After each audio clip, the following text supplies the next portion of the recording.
Olá, este vídeo faz parte da primeira avaliação da disciplina de Controle e Acionamento de Máquinas Elétricas da Uninasal, ministrada pelo professor Caio Barbosa. Meu nome é Wilson Pinheiro Paiva Filho, eu sou estudante do curso de Engenharia Elétrica e o tema escolhido foi Materiais para a montagem de painel de controle e painel de controle. Bom, vou começar aqui mostrando alguns materiais que podem ser utilizados para essas montagens. Bom, o disjuntor é um dispositivo eletromecânico que tem como principal função o de proteger as instalações elétricas quando surge uma corrente acima da corrente de valor nominal. E como primeiro exemplo temos aqui um disjuntor monopolar de 16 amperes com a capacidade de interrupção de 3 kA.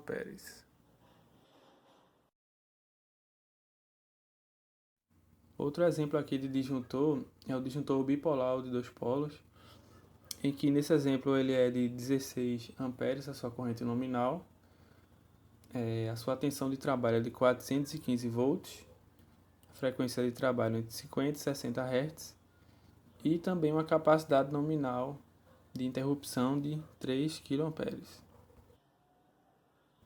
Ele é feito de material termoplástico com resistência ao fogo, ou seja, ele é autoextinguível. E as suas conexões são por bornes com parafusos.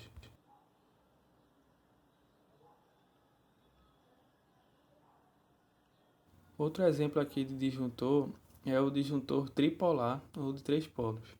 Nesse caso aqui temos um disjuntor de 100 amperes com a tensão de trabalho de 400 volts, frequência entre 50 e 60 Hz, mas com a capacidade nominal de interrupção de 10 kA. Também aqui na frente podemos ver aqui a NBR IEC 60947-2, que é a norma que ele atende. Mais à frente nesse vídeo eu vou mostrar como é feita a montagem dele, que é no trilho DIN de 35 mm. Outro exemplo de material que podemos ter na montagem de painéis de controle é o contator. O contator é um dispositivo eletromecânico que vai permitir, a partir de um circuito de comando, efetuar o controle das cargas no circuito de potência, sendo essas cargas podem ser de qualquer tipo, de tensão diferente do circuito de comando e até de múltiplas fases. Por exemplo, temos aqui um contator tripolar de 9 amperes da Schneider, com uma normalmente aberta e uma normalmente fechada, de 220 volts.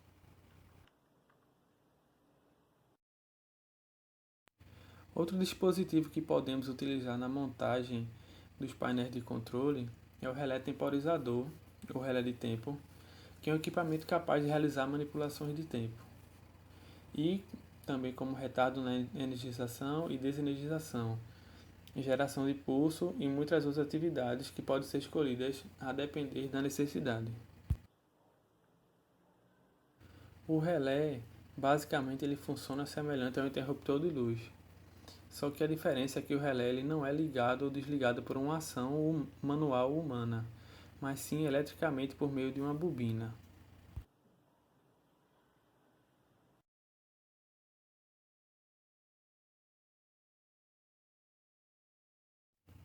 Um outro exemplo de dispositivo é o porta-fusível monopolar,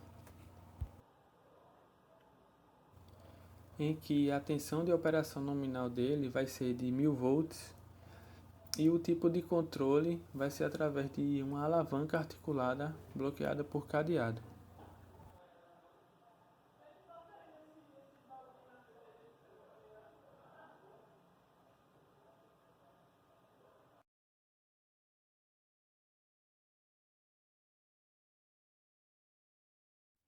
Aqui temos outro exemplo de relé temporizador.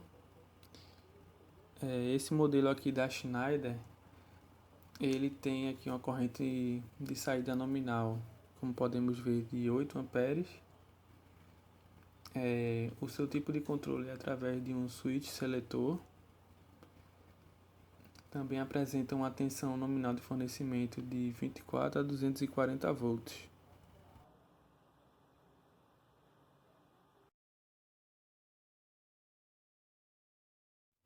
Para exemplificar, temos aqui o suporte para disjuntor tipo DIN, que foi todos aqueles disjuntores que eu mostrei anteriormente, além daquele relé temporizador, o porta-fusível e os outros. O encaixe é feito nessa parte de trás do disjuntor. E como ele vai ser montado vai depender da configuração do projeto e do equipamento ao fim que ele vai ser utilizado. Agora apenas ilustrando como fica a montagem na parte de trás. Em seguida, a parte frontal desses dispositivos montados. E também as interconexões entre eles que podem ser feitas através de cabo flex ou cabo rígido e alguns terminais, como esse terminal tabular. Por fim, vai ficar basicamente nessa esquematização.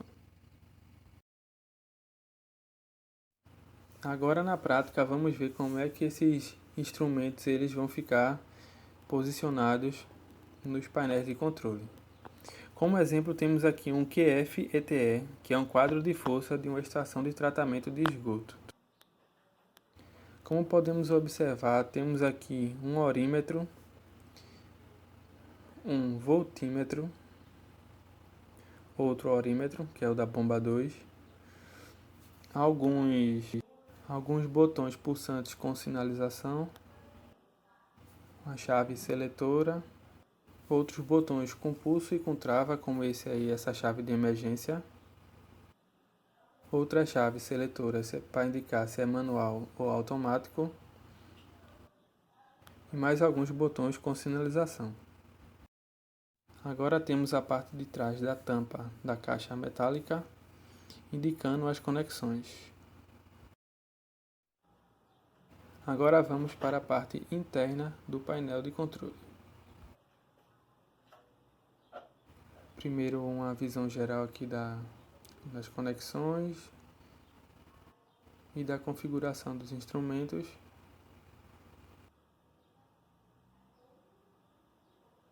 E agora vamos ver os componentes desse painel. Bom, primeiro aqui temos um DR, 3 disjuntores de 25 amperes, 3 DPS, um relé de fase e outro disjuntor, os relés temporizadores,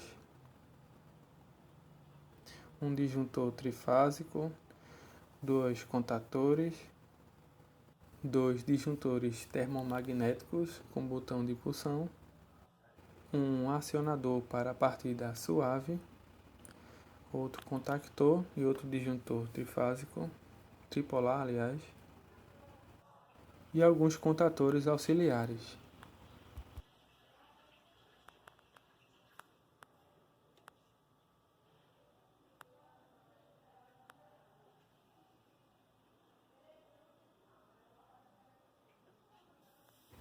E aqui embaixo a barra de nêutros. Esse painel de controle irá auxiliar na indicação de qual bomba está acionada, se o reservatório está cheio, se o reservatório está vazio ou se apresentou algum tipo de problema. E esse comando também pode ser utilizado em motores elétricos monofásicos e trifásicos. E agora algumas imagens mais detalhadas de alguns equipamentos, como esse acionador, partida suave. Novamente o relé temporizador, os 3 relés temporizadores.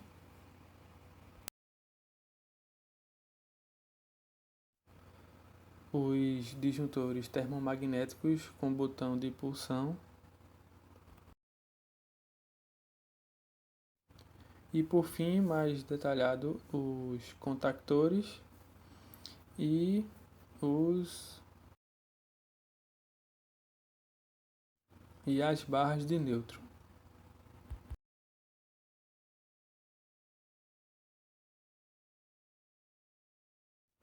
Para finalizar, gostaria de agradecer pela oportunidade e espero ter conseguido passar alguns conhecimentos para vocês. E é isso.